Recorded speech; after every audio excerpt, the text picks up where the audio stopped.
Soy parte del equipo para la ejecución del proyecto Fortalecimiento del Centro de Memoria con las historias de vida de los pioneros de la colonización. Este proyecto es financiado con recursos del impuesto al consumo a la telefonía móvil celular que el Ministerio de Cultura giró al departamento del Guaviare. El municipio de San José del Guaviare lo postuló en una convocatoria pública organizada por la Gobernación del Guaviare. Obtuvo viabilidad del Consejo Departamental de Patrimonio, de la Secretaría de Cultura y del Ministerio de Cultura. Se hizo el respectivo convenio entre la Gobernación del Guaviare y el municipio de San José del Guaviare. El municipio de San José del Guaviare, en convocatoria pública de acuerdo con los procedimientos legales, contrata a la Fundación Ser Mejor la ejecución de este proyecto. El objetivo del proyecto es dinamizar y fortalecer los centros de memoria mediante la recuperación, registro y difusión de la historia de vida asociada al proceso de colonización del Guaviare de 11 personas del municipio de San José del Guaviare. Hoy nos encontramos en compañía de uno de los personajes que para este trabajo hemos seleccionado como actor directo en el proceso de colonización y demás acontecimientos acaecidos en la historia de San José del Guaviare. Iniciemos por conocer quién es nuestro invitado para esta ocasión. Soy Héctor Solano Toro. Fui seleccionado por la Alcaldía de San José del Guaviare para participar en el proyecto Fortalecimiento del Centro de Memoria con las historias de vida de la colonización. Me siento honrado con tal distinción y me es grato participar en este proyecto cuyos objetivos y alcances conozco y autorizo el uso que se dé de los contenidos que comparto a la Alcaldía de San José del Guaviare, Gobernación del Guaviare y Ministerio de Cultura. Se restringe el uso con propósitos comerciales. Para este último propósito requiere autorización expresa de mi parte. Don Héctor, iniciemos esta narración conociendo cuál es su ciudad de origen. Yo nací en Mitú, capital del departamento del Vaupés, que en esa época era Vaupés, Guainía y Guaviare, el 26 de febrero de 1943. Descríbanos cómo es que usted llega a San José del Guaviare.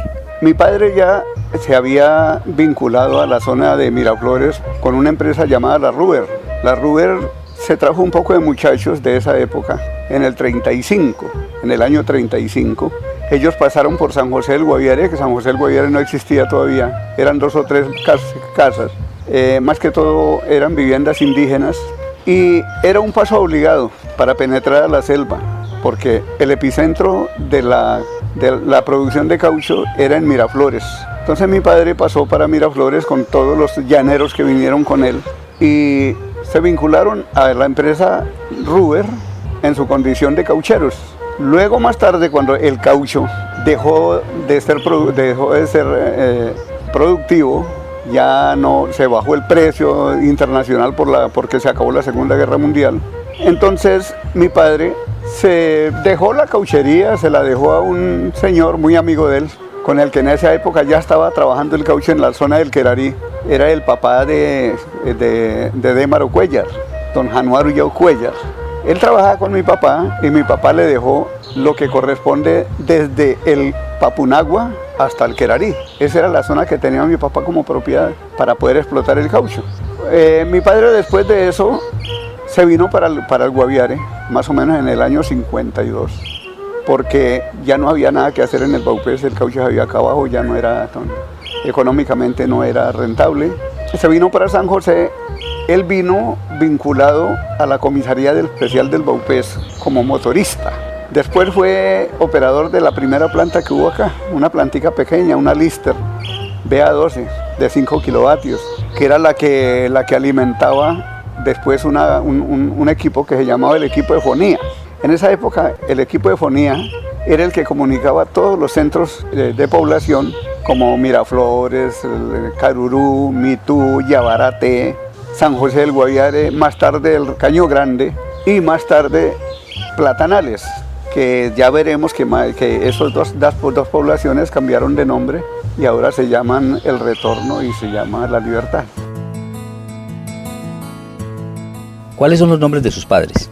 Mis padres, Jerónimo Solano Rey, llanero, oriundo de San Martín. Mi madre, María Elena Toro, hija de indígena y de blanco. ¿Nos quiere decir con esto que usted es mestizo o cabuco? Sí, yo soy cabuco.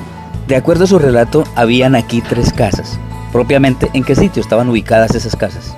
Esas casas estaban, según me cuenta mi papá, porque cuando yo llegué aquí, yo encontré en este sitio, encontré la casa de un señor Reinaldo Sarmiento, que ya se había vinculado al Guaviare. En este sitio, sí, eso fue en 1963. Cuando es el centro cultural ya estaba aquí, había la casa de don Reinaldo Sarmiento. Pero me contaba mi papá y don Reinaldo, que yo tuve la oportunidad de visitarlo muchas veces a tomar tinto en su casa, él me decía que aquí había sido el centro de los indígenas, o sea, las malocas de los indígenas estaban aquí donde está el centro cultural. Cuando yo llegué aquí ya estaban esos mangos. En la parte de allí nosotros tenemos en esa época había otras casitas pequeñitas, en el 63, estoy hablando del 63. Aquí había un asentamiento de colonos que ya se nos ha olvidado el nombre precisamente porque no hemos hecho este ejercicio que ustedes están haciendo, ¿no? De guardar la memoria histórica de la gente, de los verdaderos fundadores del Guaviare. Aquí teníamos nosotros Doña Cruz, que me contaba también, ella ya murió, me contaba que ellos habían sido también los fundadores de acá, el papá de ella.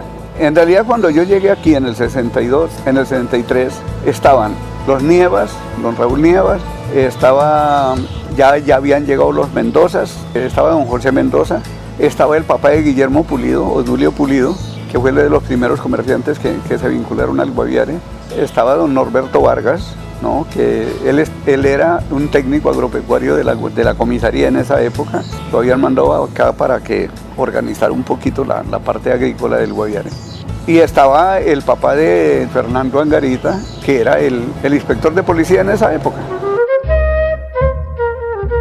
Se habla que la esclavitud de los indígenas fue uno de los fenómenos que también marcaron en parte la historia de esta población en los oficios de la explotación de caucho. Ante esto, ¿qué nos puede narrar?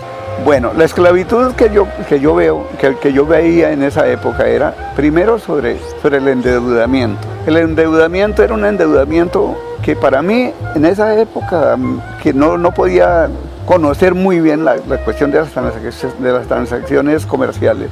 A mí me podía parecer casi que normal porque todo el mundo lo hacía, todos los caucheros lo hacían. ¿Cuál era el endeudamiento? Que tan pronto llegaran los indígenas de la cauchería, les pesaban su caucho y enseguida les decían, esto es lo que se les va a pagar por el trabajo, por el caucho que ustedes produjeron. Pero de una vez le vamos a adelantar, ¿qué quiere de lo que hay acá? Entonces como eso lo hacían era en las tiendas, en los almacenes. Entonces el indígena decía, yo quiero esa olla. Entonces le bajaban la olla. Le decían, bueno, ¿qué más quiere? No, yo quiero una peinilla. Bueno, una peinilla. ¿Qué más quiere? Yo quiero una hamaca. Bueno, listo. Pero ya esta hamaca se le acabó ya su cupo. Entonces, con esos 3 elementos, él tenía que trabajar todo el año, ¿no? O sea, cosas que valían muy poco, con eso cubrían el trabajo del indígena de todo el año. Era una esclavitud, pero no tan cruel como la esclavitud de las familias afro en las plantaciones algodoneras de los Estados Unidos. No, era una esclavitud indirecta, o sea, una esclavitud de tipo comercial, pero existía mucha segregación. El blanco tenía potestad y se sentía con derecho a mandar sobre la vida y los bienes de los indígenas. Las primeras viviendas aquí en San José, ¿en qué lugar se construyen y quién las habitaban, don Héctor? Las primeras viviendas, el primer barrio que hubo acá fue el barrio indígena, que fue el barrio 20 de julio. Esa fue la reserva indígena de acá de San José. Y esos indígenas eran todos casi de la misma tribu, eran cubeos y tucanos. Entonces Hernando González dijo, vamos a hacerle la reserva indígena de la gente del Baupés, que todos los indígenas estuvieran en un solo sitio. Entonces fue cuando se construyó las viviendas en el barrio 20 de julio, que fue la primera reserva que hubo. Todavía existen algunas casas. Bueno, la segunda, luego para allá en la parte de los blancos, hubo un proyecto de la Caja Agraria, que en esa época la Caja Agraria manejaba proyectos de vivienda. Y compraron, la alcaldía compró, o no sé qué negocio hizo, porque ahí era el batallón del ejército, en donde ahora es el barrio La Esperanza. Y de ahí hicieron el proyecto de vivienda y fue cuando surgió el barrio La Esperanza. Luego después hubo otro proyecto, pero ese proyecto no fue tanto del gobierno, sino fue una cuestión instantánea, que fue lo del barrio modelo, que cada quien escogía su lote, aquí le regalaban el lote a todo el mundo. Entonces, esos fueron los principales proyectos que me acuerdo yo, y la creación de las escuelas, ¿no? Que entonces ya se construyó la escuela López Pumarejo, se construyó el Colegio Santander, en esa época que precisamente aquí era el Colegio Santander, donde estamos sentados, en el Centro Cultural. Aquí había una cabaña, que era un hotel turístico. Ese hotel turístico la comisaría lo compró y lo convirtió en colegio, que era el Colegio Santander de Bachillerato. Dentro de todos esos conocimientos y de personas que usted conoció de esa época, ¿a quién se le conoció como el hombre de la brújula, don Héctor? El hombre de la brújula se llamaba Nepomuceno González. Él nació en Campo Alegre, Huila. Se vinculó muy joven al Baupés, cuando esto era Baupés. Él formaba parte del grupo de los caucheros que negociaba con Manaos.